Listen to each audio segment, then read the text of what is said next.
Hey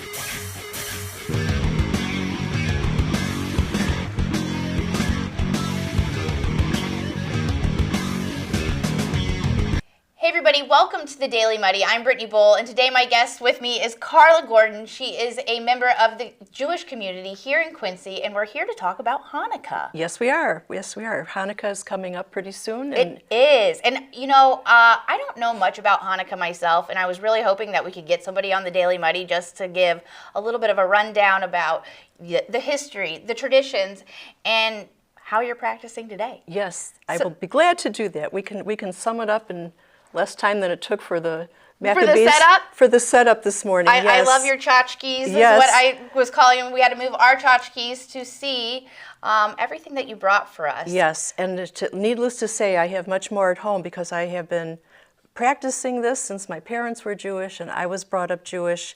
I brought my children up Jewish, and the grandchildren are also Jewish. So I have things that were given to me by my mom. This menorah, a menorah is what we use to light the candles. And even though you see, probably to you, that we light them from my right to left, we are going to light them from left to right. So that's one of the biggest symbols of Hanukkah, is the menorah. And I've also brought some dreidels.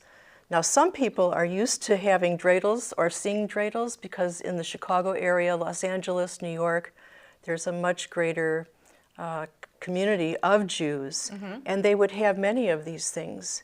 And one of the interesting things to me as I've been talking about Hanukkah over the past number of decades is how much in tune it is with people who are not Jewish and how they celebrate, let's say, Christmas. So you have Christmas cards, we have Hanukkah cards. You have Christmas stamps, let me show you. We have a variety of Hanukkah stamps. So we have the more traditional to the more modern on this side, and then we even have some for children. Oh, cute. We can put these on the envelopes as we mail them to grandchildren or to nieces and nephews who might be in town or out of town. So let me ask you, do you think the marketing behind Hanukkah has increased? Like there's more representation with these things? Yes, I'm glad you asked that because my fear of living here is that I won't find the things that I need, let's say, for the Jewish High Holy Days. And yet I found some new things just in this past week where I was going shopping locally and there was a selection of Hanukkah cards. And for those of you who may have friends in this area, or you want to send a card to somebody else that you know might be Jewish and might be celebrating, you can go to any CVS, Walgreens. They have a section. Yeah, you're starting to see this stuff in big box stores. Yes, exactly. You know, to tell you the truth, when I first was introduced to Hanukkah, I was really, really young, and I know this was an introduction for a lot of people my age. The Pee-wee's Christmas Special. Yes. It was one of the first children's show where they represented or gave a representation of Hanukkah, and I remember one of Pee-wee's friends, it was like John B. or something, singing the dreidel song. Okay, let's do that. That song will get stuck in your head. Well, let's do that. So I have with me, I'd like to just speak about it first, just briefly. When I travel, this one is from the Smithsonian Institute. Wow. And this is glass. It's beautiful. Thank you very much. It's one of my favorites, but we're not going to spin this one. Yeah, we don't want to break it. But one of the things that all of the dreidels have is they should have the Jewish letters that you see, and your camera will see the opposite side. But they have Shin, Nun, and a couple others here. But every one of them have these letters, and the goal is to spin them and get some money, and I brought some of that too, but we won't do that right now. This is a hand-blown one. I'd like you to look at that. I think that's local. That is. Maybe from Hannibal. Yeah, that's awesome. And then there's this beautiful hand-carved one that I'd like to share with you and the audience. And I'm not going to say that there are traditional colors, but I will say that you will see a lot of blue and white. Yes. Blue and white are the colors of the state of Israel, and some of the candles are in the traditional colors. But let me see if we can get one here. I'll pick one. You want to pick one? I'm going to pick up... Pink Peak. Yes. Pick pink. Okay, so what we do is we hold it in the thumb, between the thumb and the index finger. Specifically, okay. And we're going to just try and spin it so that it goes clockwise. So okay. If I'm lucky, there we go. And we'll see where it lands. Okay, it lands on shin. So shin, to me. No. No. Well, take another try. It took us only 5,000 years. Go ahead. So try another one. I have something to tell you, Carla. Try wood. Try a wooden one. And I'll try this metal one. Oh wow! See. There you go. Oh. There you go. And then what did it land on? I don't know. Olive. I don't have my crib sheet here. But so these are some of the traditional traditions that are in games. We play the dreidel game. It's called the dreidel game. So there would be a song that the children would sing. I have a little dreidel. I made it out of clay, and when it's dry and ready, oh, dreidel, I shall play. Oh, dreidel, dreidel, dreidel, I made you out of clay. Oh, I know the song. And when you're dry and ready, hey, dreidel, I shall play. Man, it does get stuck in your song, and you just gave a beautiful performance. And you can see I don't have one clay dreidel, but what I do have is I have Hanukkah gelt. And gelt, G-E-L-T. Okay. This is chocolate wrapped in gold paper. Ooh, I like gelt. Ooh, ooh, ooh, ooh. But yes, so the moms and dads or grandmas and grandpas, aunts or uncles would buy these, and you can get these at grocery stores in the same places that I said to you. And here's another one that I brought, because this one is a bit fancier. This is an actual gelt holder. That is fancy and beautiful. It is. So can you tell me really, for just those that don't know, what is what is Hanukkah really about? Hanukkah is to celebrate a victory of the Maccabees over the Greek Syrians. Okay. So that's how far back this goes. Long time ago. And it's about after the time that Alexander conquered that area that we know today as the Middle East. And what happened was that there was a temple in Jerusalem, and it was very badly desecrated. And when the Jews had won, they went back in, and they found one. I'm going to say vial. It's not. Don't think of it as something you see in the doctor's office or science. Yeah. It's more. It was made out of clay, and it was unopened, so it was still consecrated. And the fact that that vial of oil was consecrated, they lit it in celebration and sang whatever prayers they said back then. And the miracle, so we are told, is that the vial burned instead of 1 day, which is what it was meant for. It burned for 8 days. And that's how we have 8 days of Hanukkah. But, okay, so we have 8 days of Hanukkah. How do we light the candles? We have a middle one, and on all menorahs, not just these two, but on all menorahs, you're going to have one candle holder that's going to be higher than the others. Okay. And we call this particular candle the shamus. Shamus. Yes. And the shamus has to light all the others. So the shamus is in there to start. To start. And we always prepare the dreidels. We're always there to prepare the menorahs, and we put the shamus in first, and then we go from our right to left, but to your viewers, you'd see left to right. So do you put the candles in as the days Yes. go, or do you leave Yes. all the candles in there? Yes. So on Erev Hanukkah, which is the 14th coming up. Okay. That would be only one light. And Erev means the Eve. Beginning? No, think of it as like you have Christmas Eve. Okay. Erev Hanukkah would be the eve of the first night of Hanukkah. So we're going to pretend and move the calendar along, and we have Erev Hanukkah. So I'm going to light the shamus. Here we go. And then we say a prayer, which is in every household. And it's Baruch Atah Adonai Eloheinu melech haolam asher kedeshanu b'mitzvotav v'tzivanu l'chad l'kner shel Hanukkah. And then we light. Well, don't ask me to repeat that one, Carla. That was beautiful, but I don't think I could do that one. And to be honest with you, my favorite, of course, is the 8th night of Hanukkah, where we have all of the candles lit. And we do not, well, I never do. We're not supposed to blow them out. We're supposed to let the wax help with the burning of the candle, but for the sake of time and everything else, I'm going to take a little huff and a puff. Thank you for sharing that with us. That was quite all right. This one is much, much older. This is a mid-century, and I was given this menorah, which is very meaningful, from my mom. Aww. And my mom fled from Germany in 1938, and she arrived in Ellis Island in 1939, and she was probably given this as a wedding present when she became of age to have one. And as many of your viewers know, the temple in Quincy on North 9th was deconsecrated in May of 2019. The temple, B'nai Shalom, right? Very good. It's B'nai Shalom. I have a little bit of a history teacher in my life, so yes, he was actually asking me to ask you, since I guess the closing of that temple, how are Jews gathering now here in the community? You heard my sigh.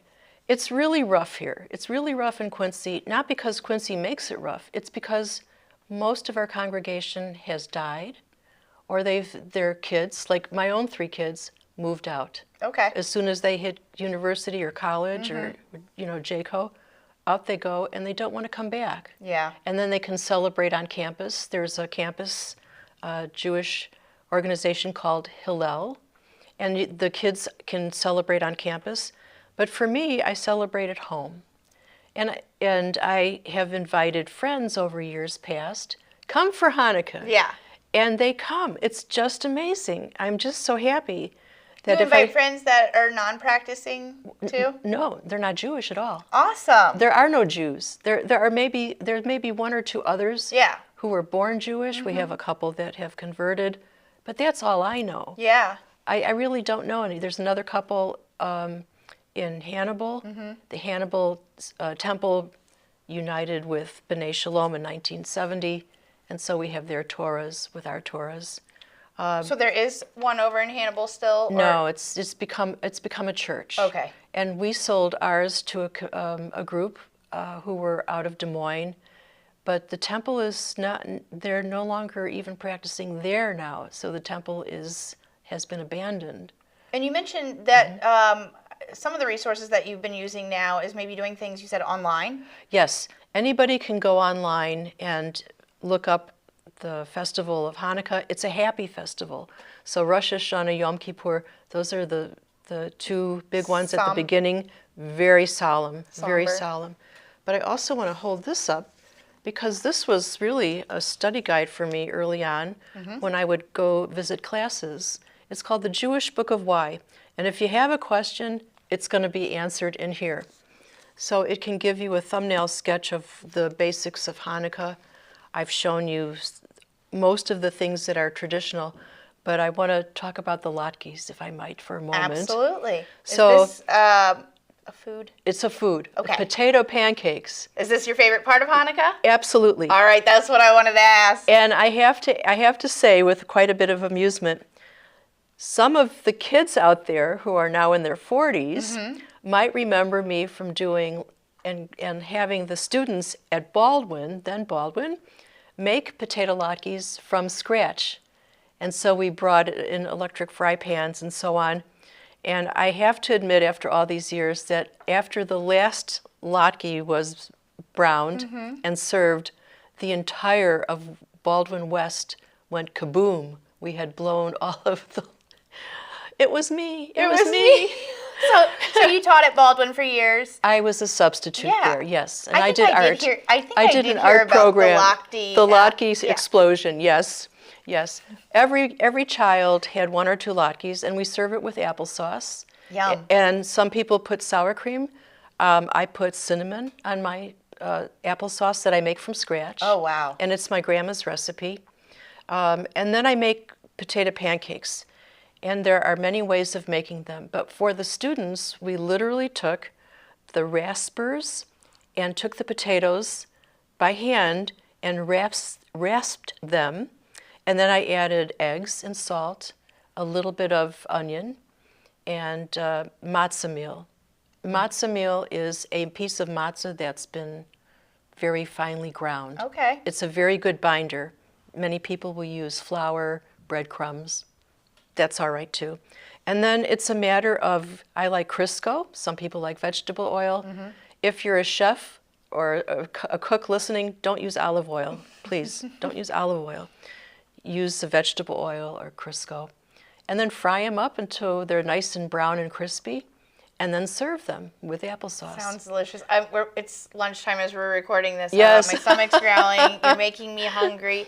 Yeah. Thank you so much for sharing like the tidbit of the using of not olive oil, your traditions, yes. the history behind this, and just getting me a little bit more informed about Hanukkah in general. When I heard that I was interviewing you, I was like, oh, this is going to be interesting because I know nothing. Well, and now I feel like I know a little bit more. I want to say something too, and this is not glad handing. I never expected to be invited to talk about Hanukkah because the temple is no longer in existence. If anybody here wants to attend services, they would have to go either to Springfield, Chicago, or St. Louis. There's a Hillel that we mentioned in Columbia. But to have this in this room, in this town, and for people who remember me from visiting or from churches who came for Friday nights, I probably introduced them to some of the things that they would be seeing during the service. We always had a wonderful Hanukkah service because every family would bring in their personal menorah. And in Hebrew, menorah would be Hanukkah. That's where we get Hanukkah. Okay. It's a Hanukkah. It's the menorah. And they all have four. They can all be so many different types of beautiful Hanukkahim. And this is the one from me. I gave my children their menorahs when they were celebrating on their own. Okay. It was wonderful. And I just look forward to this so much. And some people say, if I might conclude this, you hear, and it makes me laugh. Some people, Hanukkah's really late this year. What? Or Hanukkah is really early this year. It's the same time? It's not the same time. Okay. The Jewish calendar is based on the moon, so it's lunar. So on the 14th, we're going to have the new moon. Okay. You can look to the south and to the west a little bit, and you should see the sliver. And when you see that sliver, that's the signal for the more Orthodox, more observant Jews to start to light their menorah. And I just wait for sunset, and then I light them. And every night it gets better because there's more glow. And it's the glow that should be in the memory of the kids, the grandparents, the aunts, the uncles, the moms and dads, and remind of the story of Hanukkah. And then we chow down and eat potato. I feel like I'm glowing now. Yes. Thank you so much, You're Carla. so very welcome. Thank you for sharing, and I hope we get to hear more from you in the future. Anytime I need Things Jewish? Anything Jewish? I'm calling you, Carla. 1-800-CALL-CARLA. Well, thank you very much. You're so very welcome. Coming up next, DOB from the BBB joins me to talk about those holiday scams that might be texted to you. Are you missing some mail? We'll find out. The Liquor Booth is your home for a huge selection of beer, wine, and spirits. The Liquor Booth has 2 locations in Quincy, 3520 Broadway and 1500 North 12th Street. The Liquor Booth, where it's always happy hour. Welcome out to Kelly's on Broadway tonight. We're drinking cold beer and it feels so right. I'll meet you out on Broadway underneath Shamrock Light. We're gonna have a good time on the patio tonight. There's a party down at Kelly's on Broadway tonight. We're drinking cold beer on a champagne night. We're feeling all alone and you got no place to go.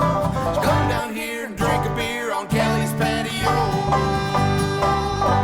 Kelly's. Welcome to Cedar Club, Quincy's favorite local bar. A friendly corner bar with a laid-back atmosphere and affordable drinks. It's the perfect spot for a great time. With entertainment galore, including shuffleboard. golden tea, pool, foosball, and winning gaming machines. Cedar Club's latest edition is the best spot to catch your favorite game. Great drinks, great friends, and great times. Cedar Club, 20th and Cedar in Quincy. Instant Replay is your local sports bar. With 18 big screen TVs, we have all the sports packages from college games to pro games. We offer daily drink specials, and come check out the Bullpen, our newly renovated beer garden. Instant Replay, 2739 Chestnut in Quincy. Welcome to the Abbey, a Quincy tradition. With 6 big screens, a new larger kitchen, and now more seating capacity, the Abbey is the place to be before, during, and after the big game. Come enjoy fan favorite appetizers, steaks, burgers, and a variety of daily food and drink specials. Can't join us? Carryout is available too. Now with a convenient drive-up window to better serve you. 1736 Spring in Quincy. Opens at 3 p.m. Tuesday through Sunday. Come join all your friends at the Abbey, a Quincy tradition. Utopia is now open every day from 10 a.m. till 10 p.m. and till 1 a.m. on Thursday, Friday, and Saturday. Chill out with a craft cocktail or an ice-cold beer, and Utopia's got the latest gaming machines with big jackpots ready for you to win. Need the perfect spot for your next celebration? Utopia features a beautiful event venue, available now for parties, reunions, and private events. So come see what all the buzz is about. The drinks are cold, the space is hot, and Utopia is ready for you. And welcome back. I'm here with Don O'Brien from the Better Business Bureau, better known to us as DOB from the BBB. And we're talking about scams. What's the scam this time? So this one is, well, 'tis the season. It's the holiday season. And I've got questions for you. I'm going to put you on the spot. Great. Is it okay? I put Ashley on the spot all the time. Yeah. So I got to put you on the spot. Okay, so approximately how many packages a week are coming to your house right now? 5th. I plead the 5th. No, I'm kidding. Okay, realistically, because it's the holiday, I'd say like 10. Okay, 10 on a week. average. Okay, so in your house, are you the only one who is ordering things and having them sent to your house? No. Okay, so you've got you and my husband Mike. Yes, both ordering things. Yes, and sometimes. And I'm sure you tell each other what's coming, right? No. Or do you even have anything coming? Because No. in my house we don't. No, yeah, we don't tell. Stacy tells me nothing. It's just I just get these packages that show up every day. He's trying to hide his guitars. I'm trying to hide my clothes. It's not really working, but yeah. So that's and scammers love that. Scammers love houses like ours because Okay. we're getting lots of things and we don't. We're maybe not communicating with one another, and then all of a sudden you might get a text message that's saying, "Oh, guess what? Your package has been held up at customs, or your package, there's something wrong with your package. You need to hit this link in order to have the postal service rerouted, or to make sure you get this package." And you're like, "Oh my gosh, we are 10 days out away from Christmas. We need to take care of this pronto."